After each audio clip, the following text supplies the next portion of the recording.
وَأَنزَلْنَا إِلَيْكَ الذِّكْرَ لِتُبَيِّنَ لِلنَّاسِ مَا نُزِّلَ إِلَيْهِمْ وَلَعَلَّهُمْ يَتَفَكَّرُونَ.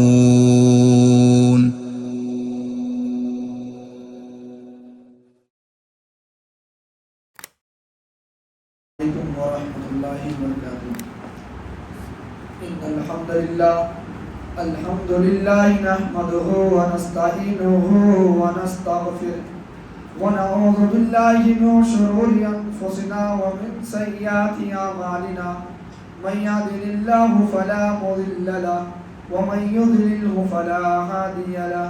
واشهد ان لا اله الا الله وحده لا شريك له وأشهد أن محمدا عبده ورسوله. أما بعد فإن خير الحديث كتاب الله وخير الهدي هدي محمد صلى الله عليه وسلم وشر الأمور محدثاتها وكل محدثة بدعة وكل بدعة ضلالة وكل ضلالة في النار. أعوذ بالله من الشيطان الرجيم. بسم الله الرحمن الرحيم. وأطيعوا الله ورسوله ولا تنازعوا فتفشلوا وتذهب ريحكم واصبروا إن الله مع الصابرين.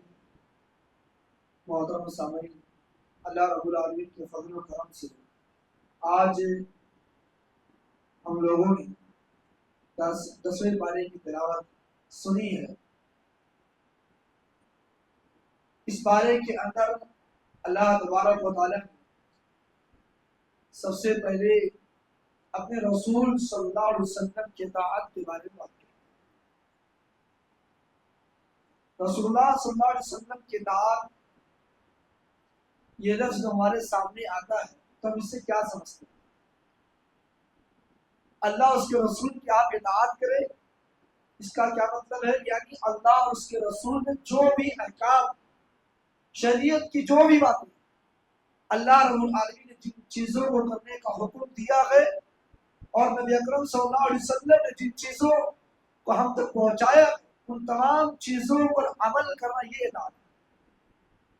یہ نہیں آج کر لیں گے، کل کر لیں گے، پرسوں سے کر لیں گے، یا ایک زندگی گزر جائے، کچھ عمر گزر جائے اس کے بعد کرنا شروع کریں گے. نہیں، آپ کے سامنے جیسے کوئی بات آئے اور کتاب و سنت سے دلیل آپ کو ملی، آپ فوراً اس پر عمل کرنا شروع کریں. اللہ تبارک و تعالی نے فرمایا وَأَطِيعُوا اللَّهَ وَرَسُولَهُ وَلَا تَنَازَعُوا. تو لوگوں اللہ کی اطاعت کرو، وَرَسُولَهُ اور اپنے رسول کی اطاعت کرو. اللہ کی اطاعت اور رسول کی اطاعت. وَلَا تَنَازَعُوا اور آپس میں اختلاف نہ کرو، آپس میں جھگڑا نہ کرو. اگر تم آپس میں جھگڑا کرو گے، اگر تم اللہ کی بات کو نہیں مانو گے، اگر تم نے رسول کی بات کو نہیں مانو گے، اللہ اس کے رسول کی باتوں کو تم ٹھکرا دو گے، تو وَلَا تَنَازَعُوا اور اللہ نے فرمایا کہ آپس میں جھگڑا نہ کرو. لیکن اس کے علاوہ آپس میں اگر تم جھگڑا کرو گے فَتَفْشَلُوا تو تم بزدل ہو جاؤ گے، تو سب کے سب بزدل ہو جاؤ گے اور وَتَذْهَبَ رِيحُكُمْ اور تمہاری ہوا اڑ جائے گی. اللہ تبارک و تعالیٰ آپ کے دلوں سے آپ کے اندر جو طاقت ہے، جو قوت ہے، اس کو نکال کے باہر پھینک دے گا. جو آپ کے دشمن ہے وہ آپ کو سمجھیں گے کہ بالکل یہ خوفنا ہے. اور اس کے علاوہ اگر تم صبر کرو، وَاصْبِرُوا صبر کرو گے تو اِنَّ اللَّهَ مَعَ الصَّابِرِينَ اللہ تبارک و تعالیٰ صبر کرنے والوں کے ساتھ. آپ دیکھیں اپنی زندگی کو اور صحابہ کی زندگی کو دیکھیں، ہم اپنے آپ کو دیکھیں کہ ہم اپنے رسول کی بات کتنا مانتے ہیں، ہم اللہ کی بات کتنا مانتے ہیں. اور اسی طریقے سے آپ اپنے صحابہ کو دیکھیے کہ اللہ کے نبی صلی اللہ علیہ وسلم کے صحابہ نے اپنے نبی کی بات کیسے مانی. دونوں چیز، ہم اپنے کو دیکھیں اور صحابہ کی زندگی کو دیکھیں. ہمارے سامنے ذکر ہوتا ہے کہ نماز پڑھو، ہمارے سامنے ذکر ہوتا ہے کہ زکوٰۃ کی جو مسائل ہے اس کو سیکھو، پھر زکوٰۃ ادا کرو. ہمارے سامنے ذکر ہوتا ہے کہ روزہ رکھو، مکمل روزہ رکھو. ہمارے سامنے شریعت کی باتیں ہوتی ہیں، لیکن ہم سنتے تو ہیں لیکن اس کو ختم کر دیتے، عمل نہیں کرتے. صحابہ جیسے سنتے تھے، اگر ایک آدمی خبر دیتا تھا کہ نبی نے یہ فرما دیا، صحابہ فوراً نبی تک پوچھنے نہیں جاتے تھے کہ اللہ کے نبی نے آپ نے یہ بات کہی ہے کہ نہیں کہی ہے، نہیں، فوراً اس پر عمل کرنا شروع کر دیا۔ آپ دیکھیں اللہ کے نبی صلی اللہ علیہ وسلم آپ کے ساتھی، آپ کے صحابہ آپ کے ساتھ چل رہے ہیں اور ایک ایسی جگہ آپ پہنچتے ہیں کہ نماز کا وقت ہو جاتا ہے۔ اللہ کے نبی صلی اللہ علیہ وسلم نماز پڑھنے لگتے ہیں۔ آپ نے اپنے صحابہ کو حکم دیا، اے میرے صحابہ تم لوگ بھی اپنے جوتے پہن کے نماز پڑھنا شروع کر دو، نماز پڑھو جوتے پہن کر۔ اللہ کے نبی بھی آپ جوتا پہنے ہوئے۔ اس سے ایک مسئلہ یہ معلوم ہوا کہ اگر آپ کسی ایسی جگہ جیسے کنکریلی جگہ ہو یا اسی طریقے سے کسی جنگل وغیرہ کہ آپ قریب پہنچے، نماز کا وقت ہو گیا اور آپ کا جوتا آپ کا چپل جو ہے وہ پاک صاف اور اس میں گندگی نہیں لگی ہے، آپ نماز پڑھ سکتے ہیں۔ اب کوئی بھی اس قالین کا کہ نماز پڑھے تو مسئلہ نہیں ہے، اس قالین کی بات نہیں ہو رہی ہے۔ کہیں ایسی جگہ آپ جائیں جہاں پہ جو گندگی ہو یا اسی طریقے سے کوڑا اور کرکٹ ہو، تو ایسی وقت میں جہاں پتھریلی چیزیں ہو تو وہاں نماز چپل اور جوتے میں پڑھ سکتے ہیں، اس سے مسئلہ معلوم ہے۔ اللہ کے نبی صلی اللہ علیہ وسلم صحابہ کو حکم دیتے ہیں نماز پڑھ لو جوتے، اللہ کے نبی نماز پڑھا رہے، آپ جوتا پہنے ہوئے ہیں، اللہ کے نبی کے جوتے میں گندگی لگی ہوئی ہے۔ اس سے ایک اور مسئلہ سامنے ہوا کہ آپ عالم الغیب نہیں تھے، آپ علم غیب رکھنے والے نہیں تھے، آپ نماز پڑھا رہے ہیں اور جبریل علیہ السلام اللہ کے حکم کو لے کر آئے۔ اللہ تعالیٰ نے جبریل کو بھیجا، اے جبریل جاؤ میرے نبی کے جوتے میں گندگی لگی ہوئی تو بہت جوتا نماز کی حالت ہے۔ اللہ کے نبی صلی اللہ علیہ وسلم کے پاس جبریل آتے نماز کی حالت میں خبر پہنچتی ہے، اللہ کے نبی صلی اللہ علیہ وسلم فوراً جوتا نماز کی حالت میں نکال دیتے۔ صحابہ نے دیکھا کہ میرا نبی، میرا سردار، میرا آقا نماز میں جوتے کو نکال رہا ہے، کہیں ایسا تو نہیں کہ اللہ کا حکم آ گیا جوتا نکالنے کا۔ اللہ کے نبی صلی اللہ علیہ وسلم نے جوتا نکالا، صحابہ یہ دیکھتے ہیں، فوراً صحابہ نے جوتا نکالنا شروع کر دیا۔ نماز کی حالت میں صحابہ نے بھی جوتا نکالنا شروع کر دیا۔ اللہ کے نبی نماز کے بعد سلام پھرتے ہیں، آپ لوگوں سے پوچھتے ہوتے ہیں، آپ صحابہ سے پوچھتے کیا بات ہے، تم نے جوتا کیوں نکال دیا؟ کہا اللہ کے نبی ہم نے آپ کو دیکھا جوتا نکال دیا۔ یہ ہے دعوت، یہ ہے رسول کی بات کو ماننا۔ اسی طریقے سے ایک اور مثال آپ کے سامنے کہ جب شراب پینا جائز تھا تو صحابہ بھی پیتے تھے، صحابہ نے بھی ہاتھ لگایا شراب کو، اس وقت جائز تھا، حرمت کی دلیل نہیں آئی تھی۔ لیکن جب ایک آخری مرتبہ حرمت کی دلیل آتی ہے کہ آج سے کوئی شراب کو ہاتھ نہیں لگائے گا، ایک صحابی آتی ہے اور مکہ کے گلیوں میں اللہ کے نبی صلی اللہ علیہ وسلم کے پیارے صحابی ہے، وہ آ کے اعلان کر دو لوگوں اللہ کے نبی صلی اللہ علیہ وسلم نے شراب کو حرام کر دیا۔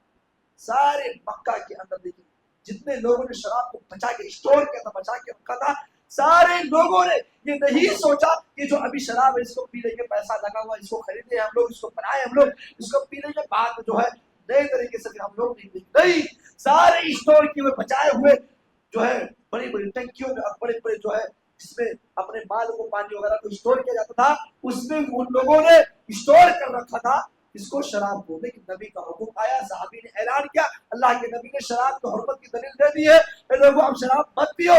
تمام صحابہ جو شراب کو پھینکنا شروع کر دیا۔ یہ ہے اطاعت رسول اللہ صلی اللہ علیہ وسلم۔ لہٰذا میرے بھائیوں، جب اللہ اس کے رسول کی بات آئے تو ہمیں اپنے رسول کی بات ماننی چاہیے، فوراً اس پر عمل کرنے کی کوشش کرنی چاہیے۔ یہ نہیں کل سے شروع کریں گے، آج سے شروع کریں گے، چلو 2-3 دن کے بعد یا اگلے سال نہیں، ٹائم اور وقت مت دو۔ آپ کی زندگی کے ویلو کیا ہے؟ آپ کو معلوم ہے کیا کہ آپ کتنے سال زندہ رہیں گے؟ ایک دن کا تو ٹھکانا نہیں ہے، ایک منٹ کا کوئی اور ایک لمحے کا کوئی ہمیں بھروسہ نہیں ہے۔ تو میرے بھائیوں، جو بھی اللہ اس کے رسول کی بات آئے، احکام کی جو بھی بات آئے، شریعت کی جو بھی بات آئے، اس پر عمل کرنا شروع کر دیں۔ اس کے بعد اللہ تبارک و تعالیٰ نے ایک اہم سورہ توبہ کے اندر مسجد کے تعمیر کے تعلق سے اللہ تبارک و تعالیٰ نے ہمیں اور آپ کو رہنمائی کی اور ایک بہترین مثال دی ہے۔ اللہ رب العالمین ان لوگوں کی تعریف کر رہا ہے کہ مسجد کو جو آباد کرتے، جو مسجد کی دیکھ بھال کرتے، کون ہے جو مسجد کو آباد کرتے؟ میں کہوں، آپ کہیں، ہم بات نہیں مانیں گے۔ اللہ رب العالمین کن کو کہہ رہا ہے؟ اللہ فرما رہا ہے انما یأمر مساجد اللہ من آمن باللہ والیوم الآخر وأقام الصلاة وآتى الزکاة ولم یخش الا اللہ۔ اللہ تبارک و تعالیٰ کہہ رہا ہے کہ بے شک یقیناً مسجد کی آباد کرنے والوں کی تعداد کن لوگوں کی ہے؟ کون لوگ مسجد کو آباد کرتے ہیں؟ اللہ نے فرمایا کہ یقیناً مسجد کو آباد کرنے والے، پہلی بات تو جو لوگ اللہ پر ایمان لانے والے، جو اللہ پر ایمان لائے ہیں وہ لوگ مسجد کو آباد کریں۔ اس کے بعد وہ لوگ جو آخرت کے دن پر ایمان رکھتے ہیں، اللہ پر بھی ایمان لائے اور آخرت کے دن پر بھی ایمان رکھتے ہیں، یہ دو لوگ۔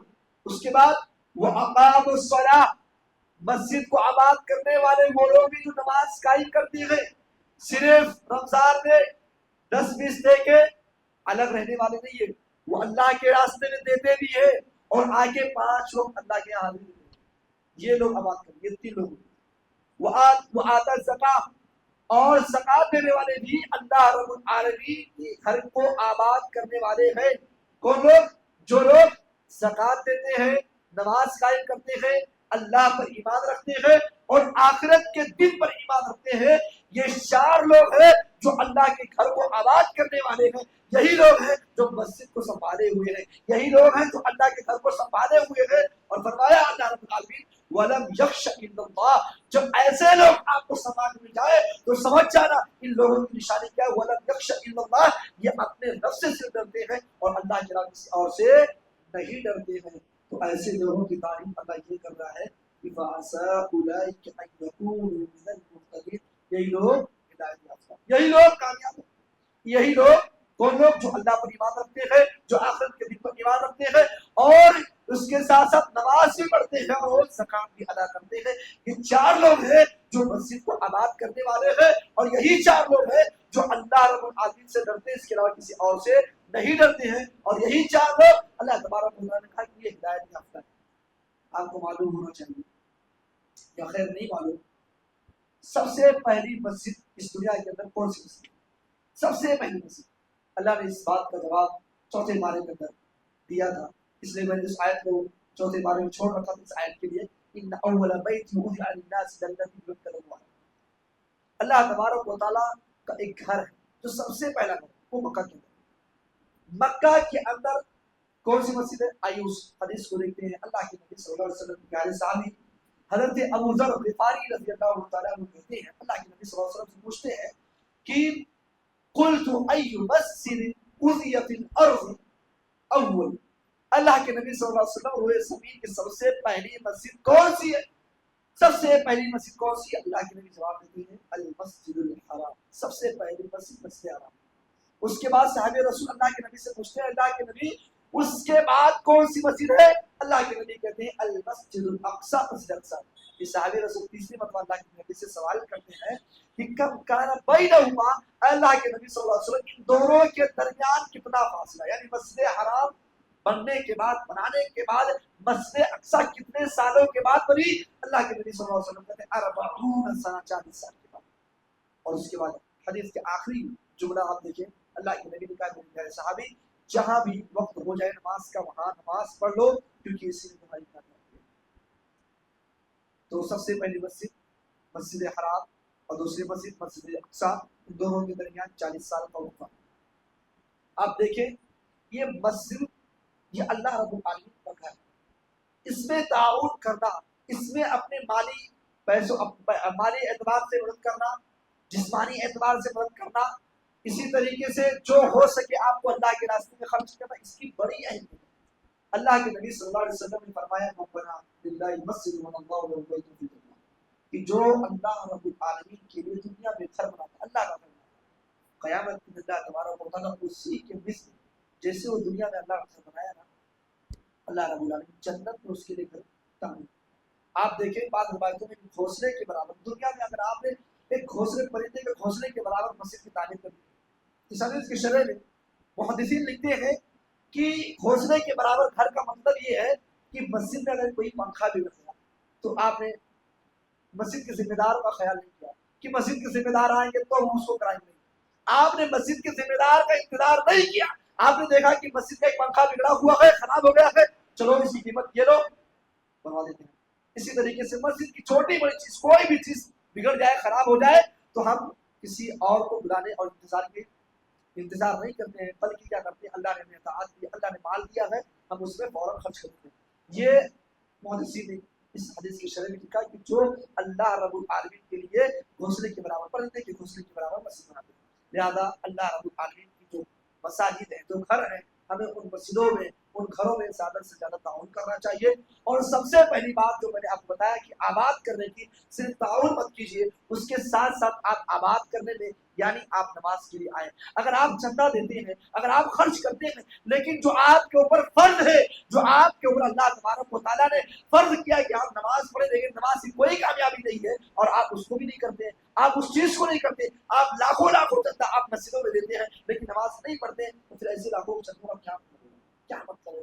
خود سوچیں کہ اللہ کے گھر کو ہم تعمیر کرتے، اتنی عالی شان مسجدیں ہم بناتے ہیں، لیکن اس مسجد میں ہم سب سے زیادہ پیسہ دینے والے ہیں، اپنے پیسے کو اور اپنی طاقت کو، اور اسی طریقے سے چاہے وہ مالی اعتبار سے ہو یا جسمانی اعتبار سے ہو، اپنے وقت کے اعتبار سے ہو، کسی بھی اعتبار سے ہم نے مسجد میں بہت ٹائم، بہت وقت، بہت پیسہ دیا، لیکن ہم ہفتے میں ایک دن جمعہ کے دن آتے ہیں. اللہ کے بندو، یہ ہمارے لیے طاقت ہے، بیوقوفی ہے. ہمیں چاہیے کہ ہم خرچ کریں، ہم 1 لاکھ نہیں، ہم 1 روپیہ خرچ کریں لیکن فرض نمازوں میں حاضری دیں. ہم نماز پڑھیں تب تو اس میں ہماری بھلائی ہے، تب تو ہمارے اللہ رب العالمین کے گھروں میں پیسہ دینے کا فائدہ ہوگا. ورنہ یہی ہوگا کہ ہم دیتے جائیں اور جو ہمارے اوپر فرائض ہے اس کو ہم کریں گے. اس لیے جو اللہ رب العالمین. اور ایک اور چیز مسجدوں کے تعلق سے کہ ہم مسجدوں میں آ کر جو گفتگو کرتے ہیں، مسجدوں میں آ کر جو بیٹھ کر دنیاوی معاملات پر بحث کرتے ہیں، ہم جو اپنے تجارت کے بارے میں، اپنے کاروبار کے بارے میں، دنیا کو کیسے آگے بڑھانا ہے، اس کے بارے میں جو گفتگو کرتے ہیں، کیا یہ درست ہے؟ اس آیت کی تفسیر میں میں سوچا کہ اس بات کو، اس حدیث کو لاؤں جس حدیث کو حضرت عبداللہ بن عباس رضی اللہ تعالیٰ عنہ نے نقل کیا. کہتے ہیں کہ اللہ کے نبی نے فرمایا سیکون فی آخر الزمان قوم یجلسون فی المساجد غلقا امامهم الدنیا.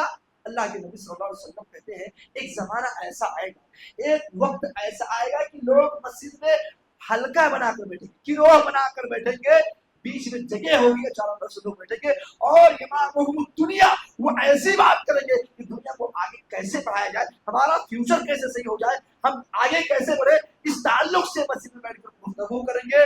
تو اللہ کے نبی کا فلا تجالسوا، اے لوگوں، اے میرے صحابہ، ایسے لوگوں کے ساتھ مت بیٹھنا، ایسے لوگوں کے ساتھ مت بیٹھنا جو گروہ بنا کر مسجد کے اندر بیٹھیں گے اور دنیاوی گفتگو کریں گے. اے میرے صحابہ فلا تجالسوا، ایسے لوگوں کے ساتھ مت بیٹھنا، کیونکہ اللہ تبارک و تعالیٰ کو ایسے لوگوں کو کوئی ضرورت نہیں ہے. لہذا میرے بھائیوں ایک اور چیز، عربی کا ایک مقولہ ہے مسجد کے تعلق سے. آج ہم مسجدوں سے بالکل ایسے لگتا ہے کہ ہم جیل خانے میں، مسجد میں جب آتے ہیں اور آنے کے بعد نماز پڑھنے کے بعد ایسے بھاگتے ہیں کہ جیسے اب تو ہم رہا ہوئے، پرندہ کیسے بھاگتا ہے ویسے ہی. عربی کا مقولہ ہے، اللہ کے عربی کا مقولہ ہے کہ المؤمن فی المسجد، مومن مسجد میں ایسے ہوتا ہے جیسے کسمک فی الماء، جیسے مچھلی پانی میں ہوتی ہے. آپ دیکھیں مچھلی کو جب باہر نکالو کیسے تڑپتی ہے، اس کا جیون جو ہے وہ پانی ہے، وہ پانی کے بغیر زندہ نہیں رہ سکتی ہے. ویسے ہی مومن بغیر مسجد کے زندہ نہیں رہ سکتا ہے. مومن کی زندگی میں کیا ہے کہ مومن کو مسجد کے اندر سکون ملتا ہے. مومن جب مسجد میں آتا تو وہ سکون کی زندگی جیتا ہے، وہ سکون کے ساتھ رہتا ہے. یہ مومن کی پہچان. اور المنافق، منافق کیا ہوتا ہے؟ المنافق فی المسجد، اور منافق جب مسجد میں ہوتا ہے تو کیا کرتا ہے؟ وہ کیسے پرندہ قفص، پرندہ جیسے اپنے جو ہے پجڑے میں رہتا ہے تو اس کو قید خانہ رکھتا ہے. وہ سوچتا ہے کب میں اس سے رہا ہوں، کب چھوٹوں اور جو ہے اڑنا شروع کروں. پرندے کی مثال، یعنی ایک منافق جب مسجد میں ہوتا ہے تو اس کی سوچ یہ ہوتی ہے جلدی سے امام صاحب سلام پھر بھاگنا شروع کروں، فٹاک سے جلدی سے نکلوں مسجد باہر. یہ منافقوں کی پہچان ہے. دعا اذکار مسجد میں پڑھیے، دعائیں پڑھیے، اللہ کے نبی صلی اللہ علیہ وسلم سے جو دعائیں ثابت ہے اس کو پڑھیے، اذکار پڑھیے. اس کے بعد اطمینان کے ساتھ کیسے آپ لوگوں کو لگتا ہے کہ ہاں اگر آپ کو ایمرجنسی کوئی کام ہے سلام کے بعد 1 منٹ 2 منٹ کا تو ٹائم دے سکتے ہیں آپ، اتنا بھی ایمرجنسی کیا ہے. لیکن آج دیکھا جاتا ہے سلام ایک طرف ہوتا ہے دوسری طرف کچھ لوگ اٹھنا شروع کر دیتے ہیں. ایسا نہیں ہونا چاہیے. یہ مسجد کی اہمیت ہے، مسجد کے آداب میں سے ہے. اور اس کے تعلق سے اور کچھ باتیں تھی، پوری بات ہو بھی نہیں پائی، لیکن اتنا آپ کو بتانا چاہتا ہوں کہ 2 باتیں آپ کے سامنے رکھی. ایک تو اللہ کے رسول صلی اللہ علیہ وسلم اور اللہ، دونوں اطیع اللہ و اطیع الرسول کی اطاعت ضروری ہے. جو بھی بات آئے ان دونوں کی، اللہ اور اس کے رسول کی، تو فوراً ہمیں اس پر عمل کرنا شروع کر دینا چاہیے، پیچھے نہیں ہٹنا چاہیے، انتظار نہیں کرنا چاہیے کہ اس میں ہم کل کریں گے، پرسوں ایک سال کے بعد نہیں، فوراً اس پر عمل کرنا شروع کر دو۔ اور دوسری جو سب سے اہم بات آئی آج مسجد کے تعلق سے، جو بنیادی چیزیں آپ کے سامنے دی، اللہ تعالیٰ سے دعا ہے کہ اللہ تبارک و تعالیٰ تمام لوگوں کو ان چند باتوں پر عمل کرنے کی توفیق دے۔ اللہ رب العالمین سے دعا ہے کہ اللہ تعالیٰ ہمیں مساجد کا خیال رکھنے کی توفیق دے، اللہ تعالیٰ مسجد کی ادب و احترام کا ہمیں توفیق دے، اللہ تعالیٰ ہمیں نیک اعمال کی توفیق دے، جو بھی ہم نے عبادتیں کی ہیں اللہ تعالیٰ ان تمام عبادتوں کو قبول فرما لے اور آگے مزید عبادت کرنے کی توفیق دے اور ان تمام عبادتوں کو قبول فرما لے۔ آمین۔